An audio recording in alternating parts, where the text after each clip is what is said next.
Hello aspirants, welcome back. இந்த video நம்ம எதை பற்றி பார்க்க போகிறோம்னா 6ஆம் வகுப்பு தமிழ் முதல் பருவம் இயல் 3 இருக்கிற முக்கியமான லைன்மெயில் கொஸ்டின் தான் பார்க்க போகிறோம்.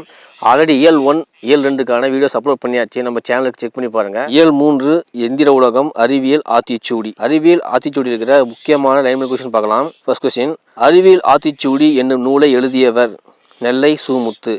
அறிவியல் ஆத்திச்சூடி என்னும் நூலை எழுதியவர் நெல்லை சு.முத்து. ஆத்திச்சூடி எழுதியவர் ஔவையார். ஆத்திச்சூடி எழுதியவர் ஔவையார். புதிய ஆத்திச்சூடி எழுதியவர் பாரதியார். புதிய ஆத்திச்சூடி எழுதியவர் பாரதியார். நல்ல டிஃபரன்ஸ் பார்த்துங்க. அறிவியல் ஆத்திச்சூடினா நெல்லை சு.முத்து, ஆத்திச்சூடினா ஔவையார், புதிய ஆத்திச்சூடினா பாரதியார். அகர வரிசையில் அறிவுரைகளை சொல்லும் இலக்கியம் ஆத்திச்சூடி. அகர வரிசையில் அறிவுரைகளை சொல்லும் இலக்கியம் ஆத்திச்சூடி. சொற்பொருள், ஔடதம் மருந்து. ஔடதம்னா மருந்து. 6வது கொஸ்டின், தம்மை ஒத்த அலைநிலையத்தில் சிந்திப்பவர் என்று மேதகு அப்துல் கலாம் அவர்களால் பாராட்ட பெற்றவர் நெல்லை சு.முத்து. தம்மை ஒத்த அலைநிலையத்தில் சிந்திப்பவர் என்று மேதகு அப்துல் கலாம் அவர்களால் பாராட்ட பெற்றவர் நெல்லை சு.முத்து. நெல்லை சு.முத்து பணியாற்றிய நிறுவனங்கள் விக்ரம் சாராபாய் விண்வெளி மையம், சதீஷ் தவான் விண்வெளி மையம், இந்திய விண்வெளி மையம்.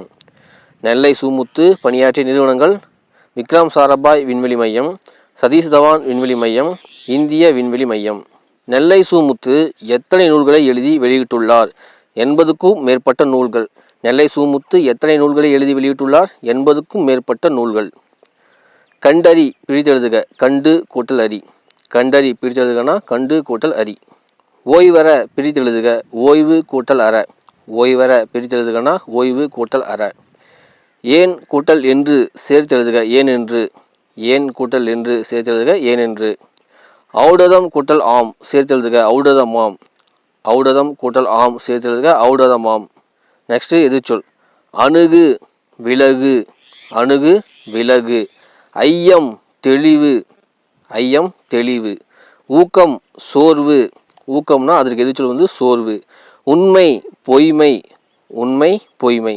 அடுத்து அறிவியலால் ஆள்வோம் இருக்குல்ல, முக்கியமான கொஸ்டின் பார்க்கலாம். வானை அளப்போம் கடல் மீனை அளப்போம் என்ற பாடலின் ஆசிரியர் பாரதியார். வானை அளப்போம் கடல் மீனை அளப்போம் என்ற பாடலின் ஆசிரியர் பாரதியார். ஆழ்கடல் பிரித்தெழுதுக ஆழம் கூட்டல் கடல். விண்வெளி பிரித்தெழுதுக விண் கூட்டல் வெளி. விண்வெளி பிரித்தெழுதுக விண் கூட்டல் வெளி. நீலம் கூட்டல் வான் சேர்த்தெழுதுக நீலவான். நீலம் கூட்டல் வான் சேர்த்தெழுதுக நீலவான். இல்லாது கூட்டல் இயங்கும் சேர்த்தெழுதுக இல்லாது இயங்கும். இல்லாது கூட்டல் இயங்கும் இல்லாது இயங்கும். அடுத்து கணினி நண்பன். காரல் கபேக் என்பவர் எந்த நாட்டை சேர்ந்த நாடக ஆசிரியர்? செக். காரல் கபேக் செக் நாட்டை சேர்ந்த நாடக ஆசிரியர். நாடக ஆசிரியர் நாடக ஆசிரியர். ரோபோ என்னும் சொல்லை முதலாக பயன்படுத்தியவர் காரல் கபேக். 1920ஆம் ஆண்டு எழுதிய நாடகம் ஒன்றில் பயன்படுத்தினார். ரோபோ என்னும் சொல்லை முதலாக பயன்படுத்தியவர் காரல் கபேக். அது 1920ஆம் ஆண்டு எழுதிய நாடகம் ஒன்றில் ரோபோ என்னும் சொல்லை முதலாக பயன்படுத்தியிருப்பார். ரோபோ என்ற சொல்லின் பொருள் அடிமை. ரோபோ என்ற சொல்லின் பொருள் அடிமை. நுண்ணுணர்வு கருவிகள்னா சென்சார்ஸ். இது கலைச்சொல். தமிழில் கொடுத்துட்டு இங்கிலீஷ் கேட்பாங்க, இங்கிலீஷ் கொடுத்துட்டு தமிழில் கேட்பாங்க. நுண்ணுணர்வு கருவிகள்னா சென்சார்ஸ். தானியங்கி தோற்றத்தில் மனிதர் போல இல்லாமலும் இருக்கலாம், ஆனால் மனிதர்களைப் போல செயல்களை நிறைவேற்றும் என்று தானியங்கிகளுக்கு விளக்கம் அளித்தது பிரிட்டானிக்கா கலைக்களஞ்சியம். பிரிட்டானிக்கா கலைக்களஞ்சியம் தானியங்கிகளுக்கு ஒரு விளக்கம் தந்தாங்க. அது என்னன்னா, தானியங்கி தோற்றத்தில் மனிதர் போல இல்லாமலும் இருக்கலாம், ஆனால் மனிதர்களைப் போல செயல்களை நிறைவேற்றும் என்று தானியங்கிகளுக்கு விளக்கம் அளித்தது சொல்றாங்க. அந்த விளக்கம் அளித்தது பிரிட்டானிக்கா கலைக்களஞ்சியம். 1997ஆம் ஆண்டு மே மாதம் நடைபெற்ற சதுரங்க போட்டியில் உலக சதுரங்க வெற்றியாளர் கேரி காஸ்பரோவை வெற்றி பெற்ற மீத்திறன் கணினி டீப் ப்ளூ. 1997ஆம் ஆண்டு மே மாதம் நடைபெற்ற சதுரங்க போட்டியில் உலக சதுரங்க வெற்றியாளர் கேரி காஸ்பரோவை வெற்றி பெற்ற மீத்திறன் கணினி டீப் ப்ளூ. டீப் ப்ளூ என்னும் மீத்திறன் கணினியை உருவாக்கிய நிறுவனம் IBM. இது மீத்திறன் கணினி, இங்கே மீத்திறன் இருக்குது, அது தப்பு. மீத்திறன் கணினி. டீப் ப்ளூ என்னும் மீத்திறன் கணினியை உருவாக்கிய நிறுவனம் IBM. உலகிலேயே முதலாக ஒரு ரோபோவுக்கு குடியுரிமை வழங்கிய நாடு சவுதி அரேபியா. உலகிலேயே முதலாக ஒரு ரோபோவுக்கு குடியுரிமை வழங்கிய நாடு சவுதி அரேபியா. குடியுரிமை பெற்ற ரோபோவின் பெயர் சோஃபியா. சவுதி அரேபியா வந்து உலகிலேயே முதலாக ஒரு ரோபோவுக்கு குடியுரிமை வழங்கினாங்க. அந்த ரோபோவின் பெயர் சோபியா. ஐக்கிய நாடுகள் சபை சோபியா ரோபோவுக்கு வழங்கிய பட்டம் புதுமைகளின் வெற்றியாளர். ஐக்கிய நாடுகள் சபை சோபியா ரோபோவுக்கு வழங்கிய பட்டம் புதுமைகளின் வெற்றியாளர். தானே இயங்கும் எந்திரம் தானியங்கி. தானே இயங்கும் எந்திரம் தானியங்கி. நின்றிருந்த பிரித்தெழுதுக. நின்று கூட்டல் இருந்த. நின்றிருந்தனா நின்று கூட்டல் இருந்த. அவ்வுருவம் பிரித்தெழுதுக. ஆ கூட்டல் உருவம். அவ்வுருவம்னா ஆ கூட்டல் உருவம். மருத்துவம் கூட்டல் துறை சேர்த்தெழுதுக. மருத்துவத்துறை. மருத்துவம் கூட்டல் துறை மருத்துவத்துறை. செயல் கூட்டல் இலக்க. செயல் இலக்க. செயல் கூட்டல் இலக்க செயல் இலக்க. நீக்குதல் என்னும் சொல்லின் எதிர்ச்சொல் சேர்த்தல். நீக்குதல் என்னும் சொல்லின் எதிர்ச்சொல் வந்து சேர்த்தல். எளிது என்னும் சொல்லின் எதிர்ச்சொல் அரிது. எளிது என்னும் சொல்லின் எதிர்ச்சொல் அரிது. தானியங்கிகளுக்கும் எந்திர மனிதர்களுக்கும் இடையே உள்ள முக்கிய வேறுபாடு செயற்கை நுண்ணறிவு. தானியங்கிகளுக்கும் எந்திர மனிதர்களுக்கும் இடையே உள்ள முக்கிய வேறுபாடு செயற்கை நுண்ணறிவு. அடுத்து ஒளி பிறந்தது. அப்துல் கலாம் அவர்களுக்கு தமிழில் மிகவும் பிடித்த நூல் திருக்குறள். அப்துல் கலாம் அவர்களுக்கு தமிழில் மிகவும் பிடித்த நூல் திருக்குறள். அப்துல் கலாம் அவர்கள் தன் வாழ்க்கைக்கு வலு சேர்த்ததாக கூறிய திருக்குறள் வந்து அறிவற்றம் காக்கும் கருவி செருவார்க்கும் உள்ளளிக்கல் ஆகா அரண். அப்துல் கலாம் அவர்கள் தன் வாழ்க்கைக்கு வலு சேர்த்ததாக கூறிய திருக்குறள் வந்து அறிவற்றம் காக்கும் கருவி செருவார்க்கும் உள்ளளிக்கல் ஆகா அரண். லிலியன் வாட்சன் எழுதிய எந்த நூல் அப்துல் கலாம் அவர்களுக்கு மிகவும் பிடித்தது? விளக்குகள் பல தந்த ஒளி. லிலியன் வாட்சன் எழுதிய எந்த நூல் அப்துல் கலாம் அவர்களுக்கு மிகவும் பிடித்தது? விளக்குகள் பல தந்த ஒளி. அப்துல் கலாம் அவர்களுக்கு தமிழில் பிடித்த நூல் வந்து திருக்குறள். அது மட்டுமல்ல, லிலியன் வாட்சன் எழுதிய எந்த நூல் அப்துல் கலாம் அவர்களுக்கு மிகவும் பிடித்ததுன்னா விளக்குகள் பல தந்த ஒளி. அப்துல் கலாம் அவர்கள் பெரிதும் மகிழ்ந்த தருணம். போலியோவினால் பாதிக்கப்பட்டவர்களுக்கு பாதுகாப்பு கருவிகளில் பயன்படுத்தப்படும் கார்பன் நிலையை கொண்டு 300 கிராம் எடையில் செயற்கைக்கால்கள் உருவாக்கிய போதுதான் அவர் பெரிதும் மகிழ்ந்த தருணம் சொல்றாங்க. அப்துல் கலாம் அவர்கள் பெரிதும் மகிழ்ந்த தருணம் வந்து போலியோவினால் பாதிக்கப்பட்டவர்களுக்கு பாதுகாப்பு கருவிகளில் பயன்படுத்தப்படும் கார்பன் இலையை கொண்டு 300 கிராம் எடையில் செயற்கைக்கால்கள் உருவாக்கிய போதுதான் அவர் வந்து மகிழ்ந்த தருணம். அடுத்து இலக்கணம். மொழி முதல் இறுதி எழுத்துக்கள் ரொம்ப ரொம்ப முக்கியமான இலக்கணம். இந்த இலக்கணம் தெரிஞ்சாதான் நம்ம வந்து ஒரு சொற்களை வந்து சரியாக எழுதுகிறோமா பிழை இல்லாமல் எழுதுகிறோமான்னு தெரிஞ்சுக்க முடியும். ரொம்ப ரொம்ப முக்கியமான இலக்கணம். ரொம்ப அடிப்படையாக தெரிஞ்சுக்க வேண்டியது. முதல் கொஸ்டின், மொழி என்பதற்கு சொல் என்னும் பொருளும் உண்டு. மொழி என்பதற்கு சொல் எனும் பொருளும் உண்டு. சொல்லின் முதலில் வரும் எழுத்துக்கள் மொழி முதல் எழுத்துக்கள். சொல்லின் முதலில் வரும் எழுத்துக்கள் வந்து மொழி முதல் எழுத்துக்கள்.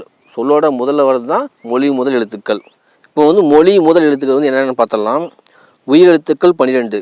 உயிரெழுத்துக்கள் 12ம் மொழி முதல் எழுத்துக்கள். 12 உயிரெழுத்துக்களுமே மொழிக்கு முதலில் வரும். கா சா தா நா பா மா வரிசையில் உள்ள எல்லா உயிர்மை எழுத்துக்களும் மொழி முதல் எழுத்துக்கள். கா சா தா நா பா மா வரிசையில் உள்ள எல்லா உயிர்மை எழுத்துக்களும் மொழி முதல் எழுத்துக்கள். இது வந்து முக்கியமான கொஸ்டின்ஸ். இது வந்து உங்களுக்கு டீப்பாக புரியணும்னா நம்ம சேனலில் இதை வந்து தனியாக இதுக்கு ஒரு வீடியோ போட்டிருக்கோம், எப்படி படிக்கணும்ட்டு. அந்த வீடியோ செக் பண்ணி பாருங்கள், சேனல் இருக்குது. உயிரெழுத்துக்கள் 12 மொழி முதல் எழுத்துக்கள். கா சா தா நா பா மா வரிசையில் உள்ள எல்லா உயிர்மை எழுத்துக்களும் மொழி முதல் எழுத்துக்கள். கா வரிசையில் கா என்னும் ஓர் எழுத்து மட்டுமே சொல்லின் முதல் எழுத்தாக வருகிறது அப்படின்னு சொல்கிறாங்க. கா வரிசையில் கா என்னும் ஓர் எழுத்து மட்டுமே சொல்லின் முதல் எழுத்தாக வருகிறது. எடுத்துக்காட்டு கணம். இப்போ வந்து கா வந்து வழக்கில் இல்லை, இங்கனம் அங்கனம் தான் சொல்கிறாங்க. அடுத்து ஞா வரிசையில் ஞா ஞா ஞோ ஞோ ஆகிய 4 எழுத்துக்கள் மொழி முதல் எழுத்துக்களாக வரும். ஞா வரிசையில் நா ஞா ஞோ ஞோ ஆகிய 4 எழுத்துக்கள் மொழி முதல் எழுத்துக்கள். யா வரிசையில் யா யா யூ யூ யோ யோ ஆகிய 6 எழுத்துக்கள் மொழி முதல் எழுத்துக்கள். யா வரிசையில் யா யா யூ யூ யோ யோ ஆகிய 6 எழுத்துக்கள் மொழி முதல் எழுத்துக்கள். வா வரிசையில் வா வா வி வி வே வே வை ஓ ஆகிய 8 எழுத்துக்கள் மொழி முதல் எழுத்துக்கள். வா வரிசையில் வா வா வி வி வே வே வை ஓ ஆகிய 8 எழுத்துக்கள் மொழி முதல் எழுத்துக்கள். மொழி முதல் எழுத்துக்கள் என்னென்ன வரும்னா உயிரெழுத்துக்கள் 12மே மொழி முதல் எழுத்துக்கள். அதுக்கப்புறம் கா சா தா நா பா மா வரிசையில் உள்ள எல்லா உயிர்மை எழுத்துமே மொழி முதல் எழுத்துக்கள். அதுக்கப்புறம் கா ஞா யா வா அதில் வந்து சில எழுத்துக்கள் மட்டும் வரும். கால வந்து கா மட்டும் வரும். அந்த காவும் வந்து இப்போ வந்து வழக்கில் இல்லை, இங்கனம் அங்கனம் சொல்லுவாங்க. ஞா வரிசையில் வந்து 4 எழுத்துக்கள். யா வரிசையில் 6 எழுத்துக்கள். வா வரிசையில் 8 எழுத்துக்கள். நல்லா ஞாபகம் வச்சுக்கோங்க. மொழிக்கு முதலில் வராத எழுத்துக்கள். மொழிக்கு முதலில் வராத எழுத்துக்கள் எந்தெந்த எழுத்துக்கள் மொழிக்கு முதலில் வராதுன்னு பார்க்கலாம். மெய் எழுத்துக்கள் 18. மெய் எழுத்துக்கள் 18மே மொழிக்கு முதலில் வராது. ஏன்னா புள்ளி வச்ச எழுத்து எதுவுமே மொழிக்கு முதலில் வராது. டா, நா, ரா, லா, லா, லா, ரானா ஆகிய 8 உயிர்மெய் எழுத்து வரிசைகளில் ஒரு எழுத்து கூட சொல்லின் முதலில் வராது. ஏன்னா டா, நா, ரா, லா, லா, லா, ரானா ஆகிய 8 உயிர்மெய் எழுத்துக்களின் வரிசையில் ஒரு எழுத்து கூட சொல்லின் முதலில் வராது. இந்த 8 உயிர்மெய் எழுத்துக்கள் அது 8 உயிர்மெய் எழுத்துல ஒரு வரிசை கூட அந்த வரிசையில் எதுவுமே மொழிக்கு முதலில் வராது. ஈஸியாக ஞாபகம் வச்சுக்கன்னா, நா 2 நா இருக்குது, 2 நாவுமே வராது. 3 லா இருக்குது, 3 லாவும் வராது. 2 ரா இருக்குது, 2 ராவும் வராது. ஒரு டா, மொத்தம் 8. இந்த 8 உயிர்மெய் எழுத்துக்களின் வரிசையில் ஓர் எழுத்து கூட சொல்லின் முதலில் வராது. ஆயுத எழுத்து சொல்லின் முதலில் வராது. ஆயுத எழுத்து வந்து சொல்லின் முதலில் வராது. கா, ஞா, யா, வா ஆகிய உயிர்மெய் எழுத்து வரிசைகளில் மொழி முதலில் வருவதாக குறிப்பிட்ட எழுத்துக்கள் தவிர பிற எழுத்துக்கள் சொல்லின் முதலில் வாரா அப்படின்னு சொல்கிறாங்க. மேலே நம்ம வந்து கா, ஞா, யாவா அதில் வந்து சில எழுத்துக்கள் வரும்னு சொன்ன பார்த்தீங்களா, அந்த எழுத்துக்களை தவிர அந்த வரிசையில் வேறு எந்த எழுத்துக்களும் மொழிக்கு முதலில் வராது. நல்ல ரெண்டுத்தையுமே கம்பேர் பண்ணி வேறுபடுத்தி படித்தாவே ஈஸியாக புரிஞ்சிடும். அடுத்து மொழி இறுதி எழுத்துக்கள். மொழி முதல் பார்த்தாச்சு, எது எது மொழிக்கு முதலில் வராதுன்னு பார்த்தாச்சு. இப்போ மொழி இறுதி எழுத்துக்களை பார்க்கலாம். சொல்லின் இறுதியில் வரும் எழுத்துக்கள் மொழி இறுதி எழுத்துக்கள். சொல்லின் இறுதியில் வரும் எழுத்துக்கள் மொழி இறுதி எழுத்துக்கள். உயிரெழுத்துக்கள் 12ம் மெய்யுடன் இணைந்து உயிர்மெய்யாக மட்டுமே மொழி இறுதியில் வரும். உயிரெழுத்துக்கள் 12ம் மெய்யுடன் இணைந்து உயிர் மெய்யாக மட்டுமே மொழி இறுதியில் வரும்னு சொல்கிறாங்க. உயிரெழுத்துக்கள் தனியாக ஆ, ஆ, ஈன்னு வராது. அது வந்து உயிர் மெய்யும் சேர்ந்ததான் உயிர்மெய். அது மாதிரி உயிரெழுத்துக்கள் மெய்யுடன் இணைந்து உயிர்மெய்யாக மட்டுமே மொழி இறுதியில் வரும் அப்படின்னு சொல்கிறாங்க. ஓகேங்களா. இஞ்ச், இன், இந்த், இம், இ, இர், இல், இவ், இல், இல், இன் ஆகிய மெய்யெழுத்துக்கள் 11ம் மொழியின் இறுதியில் வரும் அப்படின்னு சொல்கிறாங்க. நல்லா பாருங்கள். இஞ்ச், இன், இந்த், இம், இ, இர், இல், இவ், இல், இல், இன் ஆகிய மெய்யெழுத்துக்கள் 11ம் மொழியின் இறுதியில் வரும். எடுத்துக்காட்டு உறிஞ்ச், வெறிஞ்ச், அவ். ஓகேங்களா. இந்த 11 மெய்யெழுத்துக்களுமே மொழியின் இறுதியில் வரும். வந்து மொழி இறுதியாக எழுத்துக்கள். சொல்லின் இறுதியில் உயிரெழுத்துக்கள் தனித்து வருவதில்லை. சொல்லின் இறுதியில் உயிரெழுத்துக்கள் தனித்து வருவதில்லை. ஏன்னா நம்ம மேலே பார்த்துருக்கோம், உயிரெழுத்துக்கள் மெய்யுடன் இணைந்து உயிர்மெய்யாக மட்டுமே மொழியின் இறுதியில் வரும்னு சொன்னாங்க. அதனால் வந்து சொல்லின் இறுதியில் உயிரெழுத்துக்கள் தனித்து வருவதில்லை. ஆனால் அளபெடை எழுத்துக்களில் இடம்பெறும் போது உயிரெழுத்துக்கள் சொல்லின் இறுதியில் வரும். தனித்து வராதுதான், ஆனால் அளபடையில் வரும்போது உயிரெழுத்துக்கள் சொல்லின் இறுதியில் வரும்னு சொல்கிறாங்க. அளபடை எழுத்துக்களில் இடம்பெறும் போது உயிரெழுத்துக்கள் சொல்லின் இறுதியில் வரும். அளபடையை பற்றி பின்னாடி போக படிப்பீங்க, அது வந்து உங்களுக்கு அப்போ ஈஸியாக புரிஞ்சிடும். ஆயுத எழுத்து சொல்லின் இறுதியில் வராது. ஆயுத எழுத்து சொல்லின் இறுதியில் வராது. ஆயுத எழுத்து சொல்லின் முதலிலும் வராது, இறுதியிலும் வராது. நல்லா ஞாபகம் வச்சுங்க. இக்கு, இங்கு, இச்சி, இட்டு, இத்து, இப்பு, இர் ஆகிய 7 மெய்யெழுத்துக்கள் சொல்லின் இறுதியில் வருவதில்லை. நான் வந்து இந்த கொஸ்டின் நல்லா பாருங்கள், கம்பேர் பண்ணி. மேலே வந்து ஒரு 11 மெய்யெழுத்துக்கள் மொழிக்கு இறுதியில் வரும் அப்படின்னு படித்தோம். இங்கே 7 மெய்யெழுத்துக்கள் மொழிக்கு இறுதியில் வருவதில்லைன்னு படிக்கிறோம். அப்போ ரெண்டுத்தையுமே கம்பேர் பண்ணி எது எது வரும் எது எது வராதுன்னு நல்லா ஞாபகம் வச்சு படிச்சுக்கணும். இக்கு, இங்கு, இச்சு, இட்டு, இத்து, இப்பு, இர் ஆகிய 7 மெய்யெழுத்துக்கள் சொல்லின் இறுதியில் வருவதில்லை அப்படின்றாங்க. சிம்பிளாக எந்தெந்த மெய்யெழுத்துக்கள் சொல்லின் இறுதியில் வருவதில்லைன்னா, கசட, தபர வலின எழுத்துக்களா அப்படின்னா இக்கு, இச்சு, இட்டு, இத்து, இப்பு, இர் ஆகிய 6 எழுத்துக்கள் வலின எழுத்துக்கள். அந்த 6 வலின எழுத்துக்களும் வராது. கூட எக்ஸ்ட்ரா ஒரு இங்கு வராது. மொத்தம் 7. சரியா போச்சுங்களா. வலின மெய்யெழுத்துக்கள் 6ம் சொல்லின் இறுதியில் வருவதில்லை. எக்ஸ்ட்ரா 1 இங்கு, மொத்தம் 7. அதில் 6 தெரியும் நம்மளுக்கு. நான் அப்போ எக்ஸ்ட்ரா 1 என்னென்னா இங்கு, அது மட்டும் சேர்த்துக்கிறோம். இக்கு, இங்கு, இச்சு, இட்டு, இத்து, இப்பு, இர் ஆகிய 7 மெய்யெழுத்துக்கள் சொல்லின் இறுதியில் வருவதில்லை. எகர வரிசையில் கே முதல் நே முடிய எந்த உயிர்மெய் எழுத்தும் மொழி இறுதியில் வருவதில்லை. எகர வரிசையில் கே முதல் நே முடிய எந்த உயிர்மெய் எழுத்தும் மொழி இறுதியில் வருவதில்லை அப்படின்றாங்க. எகர வரிசைனா எது? இக் ப்ளஸ் ஏ கே, இங் ப்ளஸ் ஏ கே, அது மாதிரி வரும் பார்த்தீங்களா. அப்போது அந்த வரிசையில் இருக்கிற எந்த உயிர்மெய் எழுத்தும் மொழி இறுதியில் வருவதில்லை அப்படின்னு சொல்கிறாங்க. ஓகேங்களா. இந்த ஒரு இலக்கணம் கொஞ்சம் கன்ஃபியூஸாக இருக்கலாம், ஆனால் திருப்பி நான் படிக்கும்போது ஈஸியாக ஞாபகம் வச்சுக்க முடியும். ரொம்ப சிம்பிள் தான், சின்ன சின்ன வேறுபாடு தான் இருக்கும். அதை மட்டும் நம்ம கரெக்டாக பிடிச்சிட்டோம்னா இந்த இலக்கணம் சுலபமாக முடிச்சிடலாம். அடுத்த கொஸ்டின், ஒகர வரிசையில் நோ தவிர பிற உயிர்மெய் எழுத்துக்கள் மொழி இறுதியில் வருவதில்லை. ஒகர வரிசையில் நோ தவிர பிற உயிர்மெய் எழுத்துக்கள் மொழி இறுதி வருவதில்லை. ஏன் அந்த நோ மட்டும் மொழி இறுதியில் வரும்னா, நோ என்னும் எழுத்து ஓரெழுத்து ஒரு மொழியாக துன்பம் என்னும் பொருளில் வரும். நோய் என்னும் எழுத்து ஓரெழுத்து ஒரு மொழியாக துன்பம் என்னும் பொருளில் வரும். ஒகர வரிசையில் நோ தவிர பிற உயிர் எழுத்துக்கள் மொழி இறுதியில் வருவதுன்னு சொல்கிறாங்க. ஏன் அந்த நோ மட்டும் வரும்னு சொல்கிறாங்கன்னா, நோய் என்னும் எழுத்து ஓரெழுத்து ஒரு மொழியாக துன்பம் என்னும் பொருளில் வரும் அப்படின்னு சொல்கிறாங்க. ஓகேங்களா. அடுத்தது சொல்லின் இடையில் வரும் எழுத்துக்கள். சொல்லின் இடையில் வரும் எழுத்துக்கள். மெய்யெழுத்துக்கள் 18ம் சொல்லின் இடையில் வரும். மெய்யெழுத்துக்கள் 18ம் சொல்லின் இடையில் வரும். ஓகேங்களா. மெய்யெழுத்து 18மே சொல்லின் இடையில் வரும். உயிர்மை எழுத்துக்கள் சொல்லின் இடையில் வரும். உயிர்மை எழுத்துக்களும் சொல்லின் இடையில் வரும். உயிர்மை எழுத்துக்கள் உயிர்மையும் சேர்ந்த உயிர்மை, அந்த எழுத்துக்களும் சொல்லின் இடையில் வரும். ஆயுத எழுத்து சொல்லின் இடையில் மட்டுமே வரும். ஆயுத எழுத்து சொல்லின் இடையில் மட்டுமே வரும். ஆயுத எழுத்து மொழிக்கு முதலில் வராது, இறுதியில் வராது, இடையில் மட்டும்தான் வரும். அளபடியில் மட்டுமே உயிரெழுத்துக்கள் சொல்லின் இடையில் வரும்.